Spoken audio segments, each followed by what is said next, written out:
Hello guys, welcome to my channel. This is tutorial number 61 in this course, and in this tutorial we are going to talk about strings.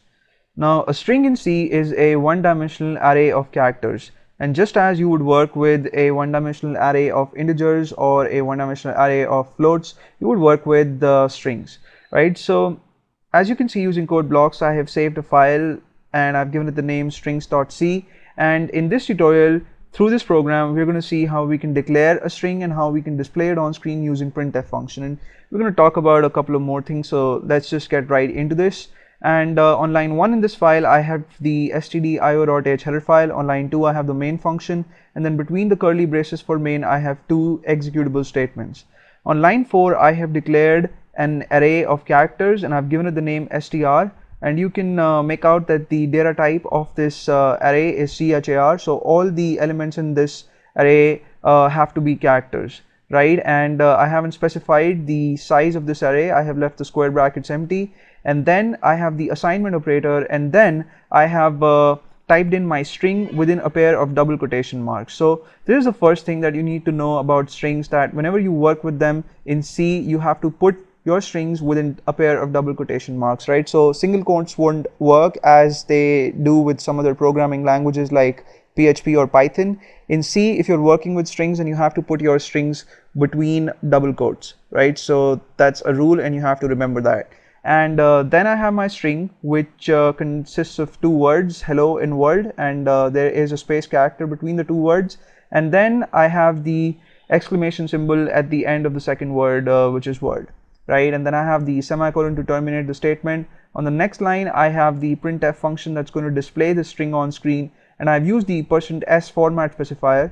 So you use %d for integers, %c for characters, %f for floats, and you have to use %s for strings, right? And then after the comma symbol, I have the name of the string, which is str, and you don't have to type in your brackets here or anything. You just have to specify the name of your array or string, which is str.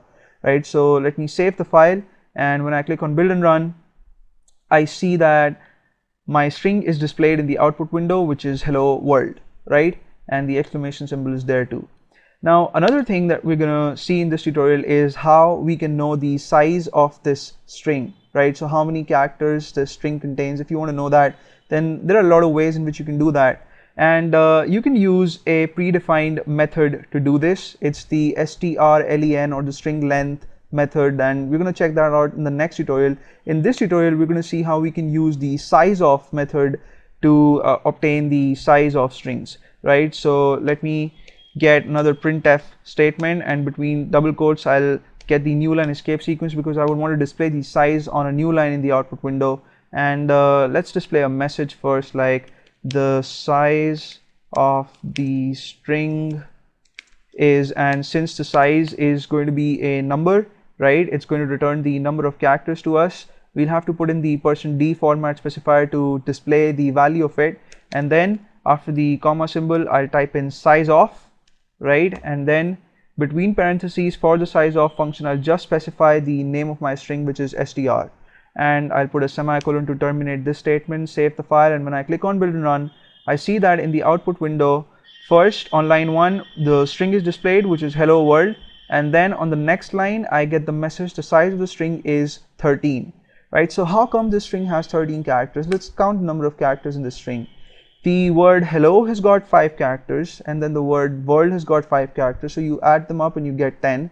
And then there is a space character between these two words, so if you would add that to the total count would move to 11, and then you have the exclamation symbol as the last character, so the total would move to 12. But how come the compiler is returning 13 characters in the output window?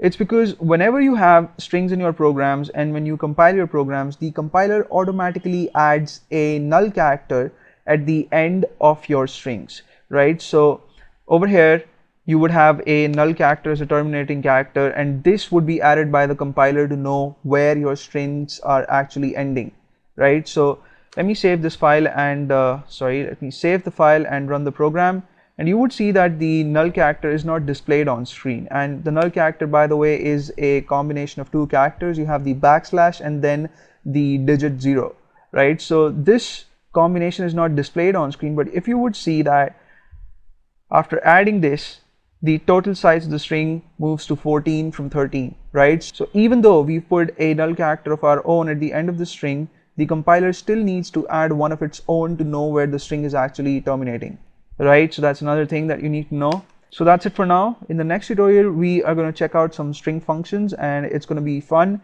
And I hope you guys had fun watching this tutorial, and please subscribe to my channel in case you haven't already, and I'll see you soon.